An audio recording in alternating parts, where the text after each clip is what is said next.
നമസ്കാരം എല്ലാ പ്രിയപ്പെട്ട കൂട്ടുകാർക്കും സ്റ്റുഡൻസ് ഹോംസിലേക്ക് സ്വാഗതം. പല കൂട്ടുകാർക്കുമുള്ള ഒരു ആശങ്ക, കയ്യക്ഷരം മോശമായി കഴിഞ്ഞാൽ A+നെ അത് ബാധിക്കുമോ, നമ്മുടെ A+ നഷ്ടപ്പെടുമോ?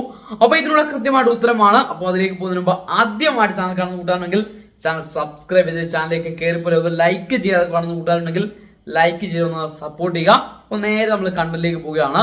ആദ്യം തന്നെ പറയട്ടെ, എൻ്റെ കയ്യക്ഷരം തീരെ മോശമാണ്. അതല്ലെങ്കിൽ ഒരു മെനയില്ലാത്ത, കണ്ടാൽ കാക്ക ഏതാണ്ട് ചെറിഞ്ഞ പോലുള്ള ഒരു പഴഞ്ചൊല്ലുണ്ടല്ലോ, കറക്റ്റ് അതേ കയ്യക്ഷരമാണ് എൻ്റെ.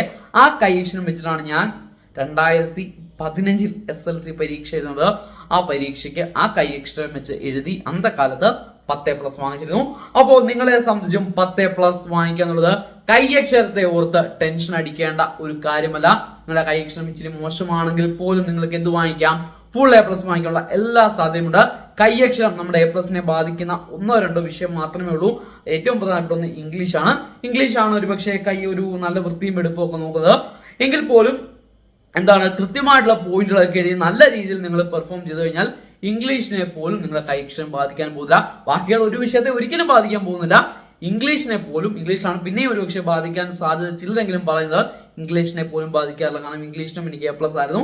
ഫുൾ A+ വാങ്ങിച്ച ഒരു കുട്ടി അല്ലെങ്കിൽ ഒരു പഴയ വിദ്യാർത്ഥി എന്ന നിലയിൽ നിങ്ങൾക്ക് ഞാൻ തരുന്ന ഒരു മോട്ടിവേഷണൽ ടിപ്പായിട്ട് നിങ്ങൾ കരുതുക.